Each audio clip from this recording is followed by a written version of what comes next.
Welcome to the Stop Suffering in Silence podcast with your host, Denise Walsh and Rachel Timothy. Hey, you guys. Welcome back to another episode of Stop Suffering in Silence. My name is Denise Walsh, and here at Stop SIS, we educate about trauma and trafficking and empower those on the healing journey. And I am here with co-host Rachel Timothy. Hi, Rachel. Hey, guys. Welcome back. Welcome back. All right. Well, we have got a kind of a reaction video today where I'm going to share a documentary that I watched over the weekend. Rachel will react and it will spur a conversation, I think, about PTSD, trauma, and the fact that it's not always seen. And so for those of you who have not yet seen it, it just came out this last month. I think it's on Amazon Prime, but it's called, I can't say this word, Chowchilla. Okay. Chowchilla. Chowchilla. That's the name of the city. So Chowchilla, California is where this event took place in 1976. And so the story is, it was July in 1976, and these kids were at summer school, and apparently at summer school it's kind of like a daycare. They played games, they went swimming, they did all this fun stuff, and they loved it. But it was a bunch of different kids, a bunch of different age groups, and different than during the school year. And so they had a bus that would take all these kids back home after the school day. But because it was all different age groups and different kids, it was a different route than normal. And this one particular day, the bus was at a stop sign and was 3 men in guns rushed the bus. They had pantyhose over their face, which made it hard to distinguish features. And the bus driver opened the door, let them in, and then they took over the bus and they made the bus driver go back to the back. I guess for those who haven't seen it yet, I am going to tell you about the whole thing. So it's still worth watching because I'm giving it my level, but I am going to give probably spoilers. And so, the bus, they drove the bus. I don't quite remember if it was hours, but it was certainly enough where they didn't know where they were. And they stopped the bus on the side of the road, like in a tree, and then took the kids and the bus driver from the bus to enclosed vans where you couldn't see anything. There was no windows. And they were there for what I'm remembering as being hours, because they talked about having to go to the bathroom and nobody knew where they were going. They hadn't eaten in a really long time. And so they're hungry. They have to go to the bathroom and nobody knows where they're going or what's going on. And so the kids were what we would be called like frightened to death. Mm-hmm.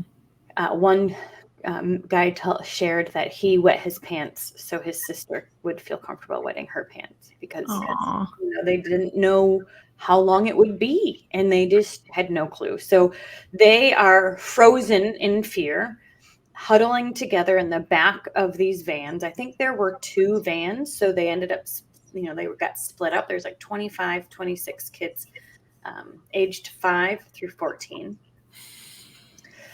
So the kidnappers took the 2 vans to a spot in the middle of nowhere, and it sounded like they backed up the truck in a tent. So like a church tent or a wedding tent, so that you couldn't see. There were sides. It's probably a lot smaller than that, but like a tent. So they drove in, and then they immediately put the kids, they took them one at a time out of the van and put them into the ground in what they later determined was like a big moving van. So these guys had dug a moving van into the ground. It was fully buried. And then they drilled a hole on top and had like a square piece above, like a shaft, kind of like a little chimney. Oh my So goodness. that's how they got them in, was through this like chimney piece. And so one at a time, they put the kids down into this hole, essentially. And once they got down there, they saw there were mattresses, was a flashlight, and there were some waters and a bucket to go to the bathroom. Now, the kidnappers, it turns out, were doing this for ransom money. However, that night, they were unable to call the police to claim this ransom and like say, hey, we've got the kids, because the police phone calls were jam packed with parents freaking out. Where are my children? Where are my children? Where are my children? What's going on? What's going on? And so the phone lines were like completely booked up. And so the ransom never got called in. They were like, oh, we'll try again tomorrow. So they went home. Now, of course, nobody knows that. Right. The kids don't know that. The bus driver doesn't know that. The bus driver's still there with them, frozen in fear, and probably a bit more conscious of what could be happening than maybe some of the kids. And so he does not do anything to support or protect them. He basically feels like the bad guys are right outside the door. There's nothing we can do. We just are going to sit here. Well, happened to be a 14-year-old on the bus as well. And they talked a lot about this 14-year-old's drive and vision to be a cowboy, and how that was his thing. He really wanted to be a cowboy. And he decided in that moment, well, if we're going to die trying. And he went to the square in the ceiling and tried to figure out how to move it. They put, it sounds like, the bus batteries on top. So it was super duper heavy, but they could eventually slide it, and eventually the batteries fell down to the floor on the van, in the moving van. And so they could then get into the shaft, that chimney part. Okay. So there was the ground level, and then this on top of the van level. So now the 14-year-old goes up to the top of the van, and he's trying to get up to the ground, and it's covered in dirt, and it's super duper heavy. And so he finally learns through figuring all this out that if he digs at the bottom of the makeshift wall, this chimney piece, that the dirt goes down and comes into the shaft and comes off the top. Oh. So he starts digging underneath. And, one girl's in charge of the flashlight. Eventually, Ed, the bus driver, does come and be supportive and help. But it was the 14-year-old's idea, the 14-year-old who climbed up there, the 14-year-old who was like, we're not going to just sit here, And so eventually, they were able to lift the top. They got enough dirt off where it was light enough where they could escape. Wow. So by this time, they had been missing for about 36 hours. And they come out, and they have no idea where they are. And they don't have the bus anymore. The vans are gone. They probably don't know, where's the bad guys? Are they around the corner? Yeah, exactly. They don't know who or what or why or anything. However, they spotted someone. And again, they don't know if this is a bad guy or a good guy or what. They spotted someone, and it turned out they were in, I have this pulled up. Let me get this right. It was some sort of quarry. It just says quarry. Okay. So like rock quarry, or, like a, where they've, I don't even know how to describe it. Like a lot of rocks where they're excavating and they've got machinery. And the guy that they saw happened to be a worker, because it was now morning time. Okay. And so they came, the worker saw all of these kids and the bus driver, and came and knew what was happening and was able to call the police, and they were able to tell them what happened. And so the first thing that they did was go to like a local hospital. Then they also went and took police reports of all of these kids' experiences and things. And then finally they got to go home. Now, the town rejoiced when they came home, as you can imagine. Not only was this kidnapped bus found, but there were seemingly no injuries. They were not assaulted or tortured or physically harmed, in a sense, because of course they were starving and they had to go to the bathroom, and like they were dirty, and but they were home. Mm-hmm. And so the town, they did a parade for them. They honored the school bus driver, assuming that he was the one that helped them to escape. They made a big deal about them being home. And then everything was fine. It was kind of forgotten about.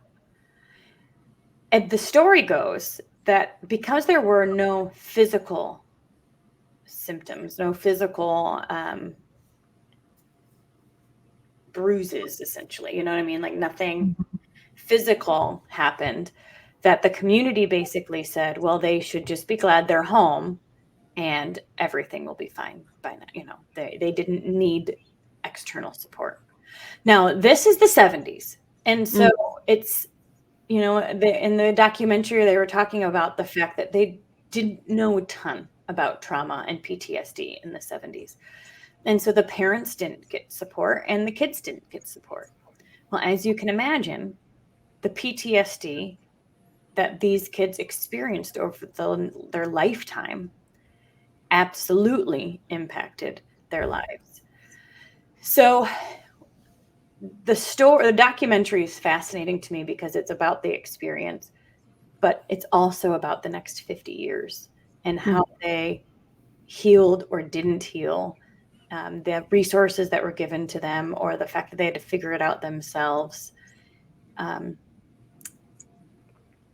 how they eventually, a psychologist came and interviewed them, I think within a year of when that happened, and then followed them for 50 years. So they now have this data of how not simply, but you know what I mean? Like being frightened to death can impact your nervous system, your thought patterns, your sense of safety, and increase depression, anxiety, and of course the PTSD symptoms. And so these kids started having nightmares. They started having night terrors. They felt unsafe in their own skin. You're always looking around your corner. If you guys listened to our last episode about how safety is a foundational need, and when that's taken, everything else shifts too. Mm-hmm. Some of the kids, so the next piece is they had to find out who did it. Oh, yeah. I was wondering, did they get justice? Yes, that's a whole nother piece of this. So eventually they found that there were three, like 20-some-year-old who did this for fun, who wanted the ransom. However, one of the guys that did it, his father owned the quarry, and they needed no money whatsoever. Oh, my goodness. So it seemed like it was like a silly project that they were working on, but they studied and planned. I mean, they had to bury the van in the ground. Like, how did people not notice this? Well, a quarry's huge, and Okay. they were in the dark, and so nobody was there, even when they buried it and things. And so they found the three guys eventually, but these kids had to then go testify. Aw. And so they talked about their experience of testifying. And again, we know, and we've talked to survivors who've had to testify, it's a balance between this drastically impacted my life and I'm healthy enough to talk about it. And so I think it's such a balance for survivors who need to face their perpetrators in that way. But these kids did it. They shared their stories, 5 years old to 14 years old. And then every 5 to 10 years, their perpetrators were up for parole. Oh, geez. So what people don't realize is that once the perpetrator, the bad guy, is convicted, even for life. If there's eligibility for parole, the victim has to recount, show up for sentencing, show up for the parole hearing, show up and say, this guy should not be allowed out. This is why. These are the things. And so some of the kids made it their mission to keep these guys behind bars. Like, they showed up to everything, which gave them a sense of purpose potentially, but also kept the trauma in the forefront of their mind. Right. And so I think as of now, yes, by 2022, all 3 kidnappers had been paroled. Oh, wow. So eventually, all 3 of them got out. Now, this happened in 1976. So they were in there 45 years. But when they started to get out, the one who made it her mission to keep them in basically lost it and drank herself to death, it sounded like. Aww. So a couple other stories that were woven throughout were the 14-year-old did not ever get recognized for being the one to save them, essentially. And the bus driver got recognized. And it sounded like some of the kids told the parents and told people that it was Mike, the 14-year-old, who saved the day. But they didn't either really listen or didn't really believe him, or like didn't hear it in all of the noise. And they just assumed that it was Ed, the bus driver. So they even created like an Ed Day in their town, and they made it a big deal. And the 14-year-old ended up having a really hard time in life. Addiction. He did not become a cowboy. You know, this ate him from the inside out until, you know, he was in his 50s and decided to get clean and things like that. And eventually another man, they hadn't seen each other since the 70s. Mike, the 14-year-old, and another kid, they were all now way older, right? Met back up. And the kid said, Mike, you saved my life. And Mike's like, I didn't know how much I needed to hear that and just be validated for this experience. Because at 14, you don't know how to describe what you need, right, or why you're feeling that way. Like, you know, he was probably a little irked that Ed was getting all this attention, but like, he doesn't know how to just say that. And he was like, it's fine. At least we're out, you know? Yeah. So again, you kind of stuff. And we know that it will continue to eat you up until you really start that healing process. So some of the girls and some of the people were able to get support and get some healing and talk about it. But what they found was that most people just patted them on the back and said, good, you're just home. They even got sent to Disneyland as like a token. And they all felt like it was such a, like nobody was listening to them, and nobody was giving them the help that they needed. But here's a trip. Right. And so their memory of it was kind of like, great, thanks. I was like patting them on the back and not really giving them the help that they needed. This is such a great example of how, like, yes, trauma, but then the impact of how people react to it either adds to the trauma or helps remove the trauma. Yeah. Yeah. So if you guys haven't seen it, Chowchilla is the name of the documentary, and it was fascinating about just exactly that, like how trauma impacts you on a cellular level, and then how the community responding to that trauma can impact your ability to heal or not. Yeah. So tell us a bit more. Like, what are some things that stand out to you? Well, you know, hearing you say like some kids responded with addictions and really struggling and never were able to get over that trauma that they had. And some kids did get the support they needed and were able to go on to healthy lives. I just think every person experienced the exact same experience on the bus, in the moving van. But then little comments afterwards. Every kid will receive a different comment from different people, or will have different responses from their parents, or, hear different, whatever it is. But those little things impact you on how you view yourself from what happened, on how you view the world on what happened to you, and whether or not you feel safe or not safe. And just the validation goes a long way. Like, I hurt and people aren't validating. They're just celebrating that I'm okay, that I'm alive, but I still hurt. And eventually that wound will grow out of control. Mm-hmm.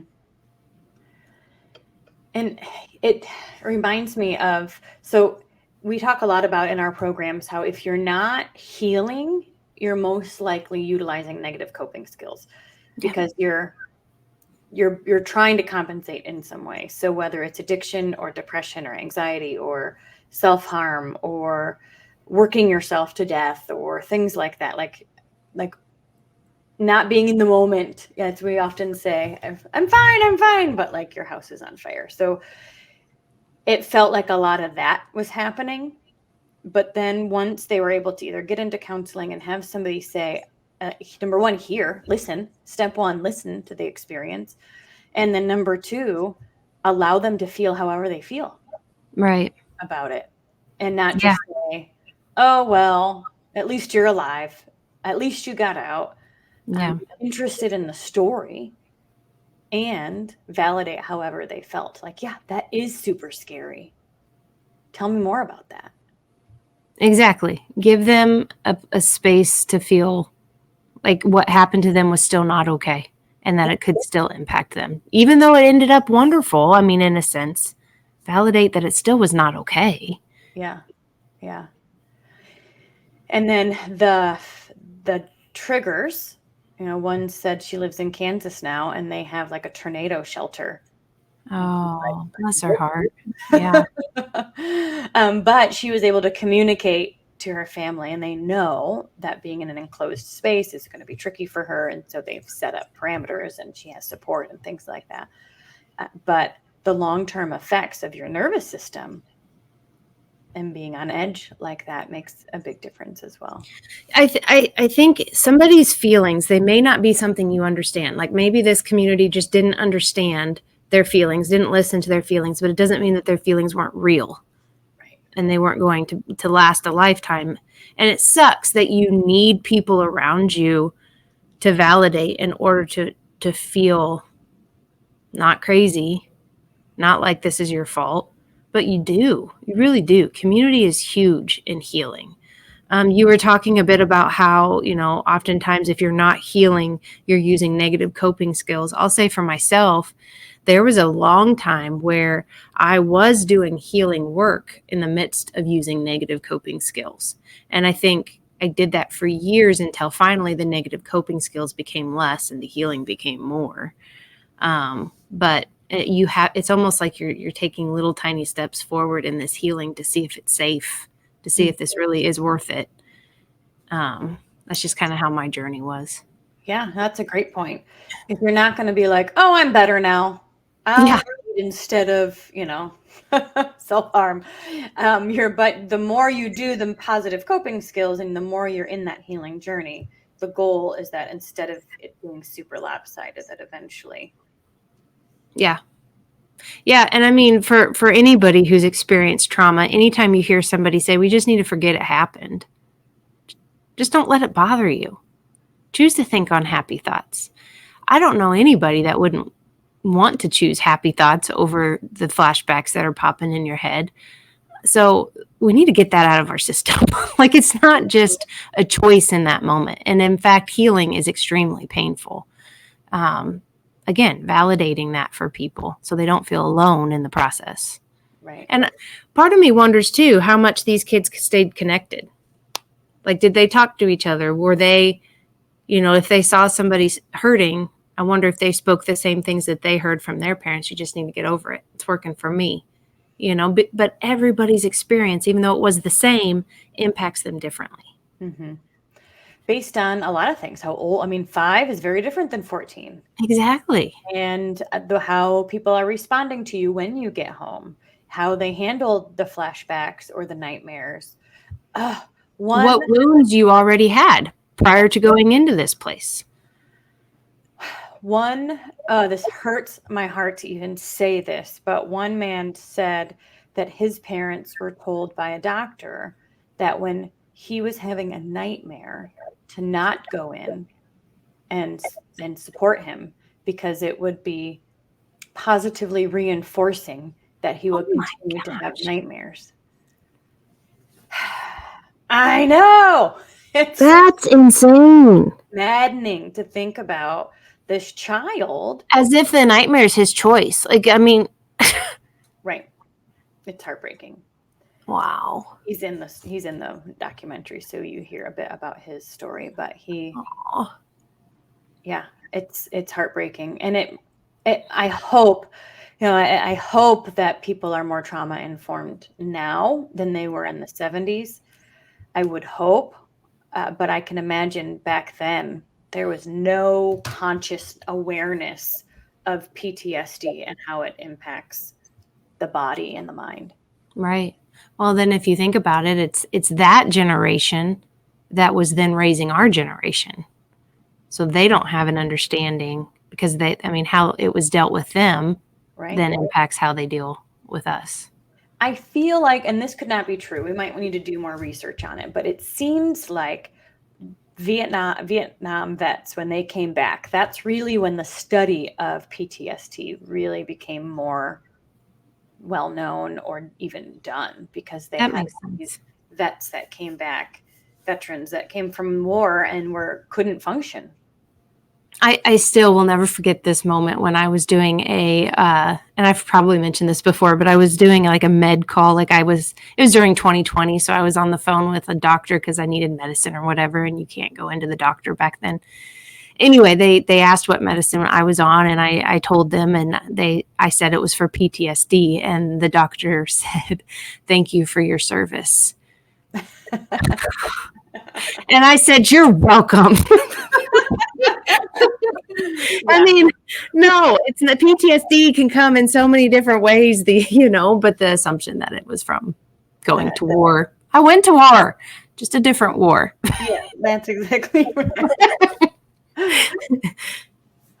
So this brings into modern day, right? The big trauma that they experienced impacted their entire trajectory of their life. But when you think about the maybe even micro traumas that aren't physical, but bullies at school, or not feeling safe in the classroom, or, having your stomach in knots, or having people be mean and rude, there's adult bullies too. And it's so surprising to me that adults are not more emotionally stable, but there are really rude adults as well. And so people feeling like words matter. Oh, I got a great example for you. All right, let's hear it. So just recently, my son, the 12-year-old, he was on here not too long ago. He's playing for a rec basketball league. Let me repeat that. He is playing for a rec basketball league. This isn't the NBA. This isn't college. This isn't even high school or school sports. This is rec. But there was a moment in his game a couple weeks ago where he fell down, actually got pushed down, and didn't get back up as quick as the coach thought he should. Mind you, it was a matter of like 2-3 seconds. It wasn't like he laid there for a minute. So the coach actually calls timeout, and my son walks to the huddle, kind of limping, and the coach yelled at him, "You're an embarrassment." And this mama bear, I started talking in the crowd. You better believe I started talking. And the coach's wife was real close to me, and that's okay, because that's emotional abuse. That's verbal abuse. That's not okay. And you sit back and you watch in our culture how in sports it seems to be okay. We seem to allow adults to abuse our children verbally, emotionally, spiritually. And we sit back and watch, and it's all okay because it's in the name of a sport. And My son, we talked to him a little bit about it afterwards. He didn't say too much, but then it came time for the next game and he was in tears and he said, I'm not going. I'm not playing for that guy. And, we were put in this spot of what we're taught is kids shouldn't quit. Once a quitter, always a quitter. He's the one, he signed up for this, so he should finish it. If you sign up, you need to finish. But at the same time, it's almost like saying then the abuse is, you just have to deal with the abuse. You have to act like it doesn't, or don't let it bother you. And then if you take that on in life, well, you signed up for the marriage. A quitter's always a quitter. Yeah, he's verbally abusing you. He's verbally emotionally abusive to you, but this is what you signed up for. It really does stick with the child. And so my son, we allowed him to quit. And we told him, we get it. And it's not okay for an adult to speak to you that way. My son was saying he never wants to play basketball ever again. He's done. And my hope is the fact that we allowed him to set that boundary. We allowed him to speak his feelings because they're very real. And this coach has impacted him in a very negative way that maybe he will say yes to playing the sport again, knowing that he has that control and not to view it as I'm a quitter, but view it as he was abusive. Mm-hmm. Your son chose not to put himself in a situation that doesn't make him feel good. And that doesn't mean he's weak. Right. Yeah. There's a story I sent it to you. It's a video. If we can find it, we'll put it in the description box, but it's a story of this girl who's the mom is a nurse and was at work and they can't have their phones at work. And so when the shift was done, her phone was blown up by the school saying, you need to come to the office right now. And so she gets to the office and she's like, okay, what happened? And she said, your daughter punched this boy. And she's like, well, why? And the daughter said, he has been snapping my bra strap, like picking it up and snapping the back. And I keep telling him to stop and he's not stopping. And this last time it unsnapped. And so the mom was like, so you're telling me that my daughter is getting in trouble for standing up for herself versus this boy getting in trouble for violating her boundaries. And they basically were like, yeah, she should have just not let it bother her or whatever.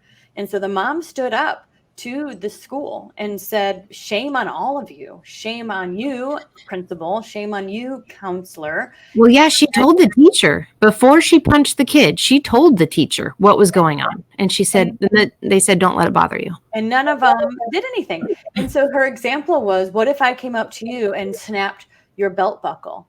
Would that be appropriate?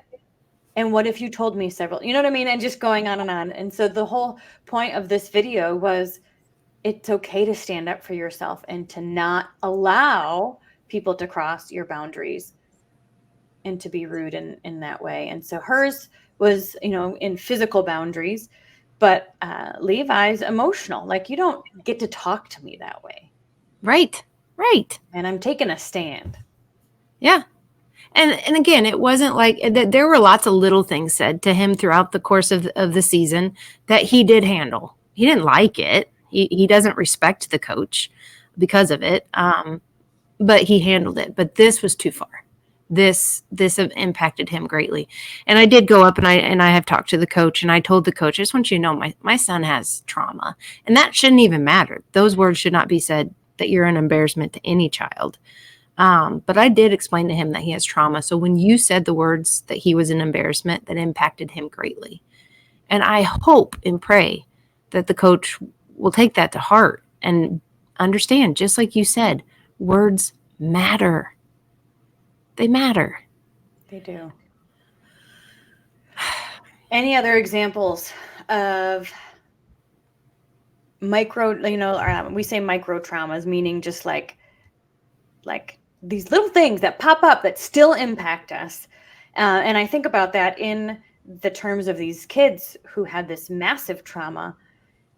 Those micro traumas all start to add up And if we don't get to the root and allow the processing of that trauma, the little things weigh. Well, we don't get to decide how much it impacts somebody. So like, let's say our child comes home and explains, okay, here's an example. My daughter's lunch got stolen at school. And, no big deal, whatever. It was under her desk. Somebody stole it. And, but then she starts saying, Mom, I don't feel safe at school. And I know there's a whole lot of other stuff in her world that in the past or whatever that would lead to that. But what I often hear adults do instead is, your lunch was just stolen. Do you want to hear what happened to me when I was a kid? Do you want to know what the kids did to me at school, what bullying used to look like? That's not helpful. That just diminishes what she's feeling, as if you really shouldn't be feeling that way. Right. Yeah, it's another way to stomp and shut them up, essentially, and not validate their experience. Yeah, and I get that parents, it's like, well, here, take a look at my perspective.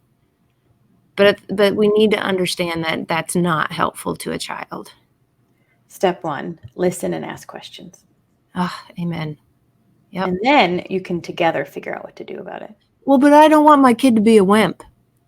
I don't want them to let the whole world be impacting them and them crying over it.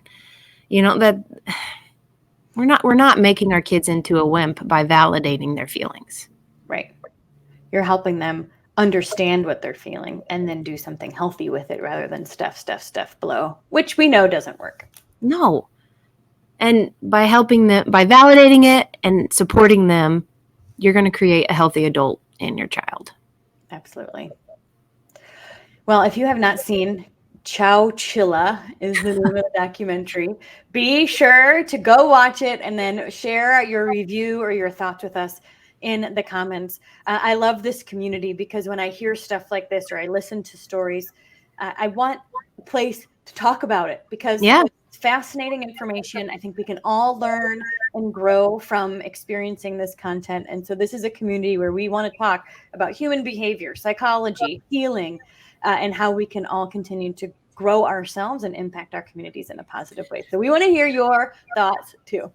And if you're somebody who, looking back, you had what you would consider, that wasn't a big deal, but it impacted you, it was a big deal, and so I hope this validates whatever you've felt has impacted you, because nobody else gets a say in that, just you.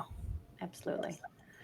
All right, you guys. Well, if you have any other documentaries or movies or anything you think would be interesting for us to chat about, review, and reflect on, we'd love to hear your thoughts in the comments. So be sure to share what you're experiencing as well. Let us know if you have any referrals, like and subscribe, do all the YouTube-y things.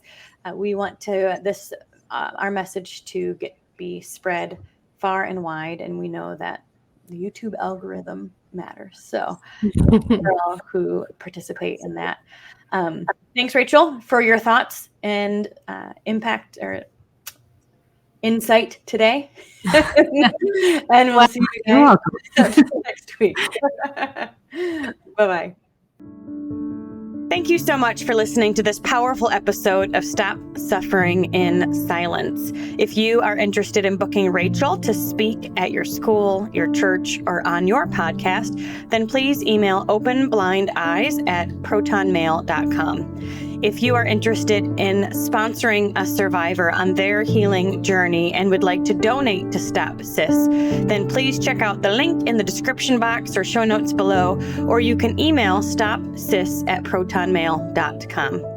And finally, if you are currently suffering in silence, or you know somebody who is, whether they're dealing with a current trauma or one from the past, then we will always recommend that you reach out to your local resources and find a counselor that you can trust, because nobody is meant to suffer alone. Have an amazing week, and thank you for being here.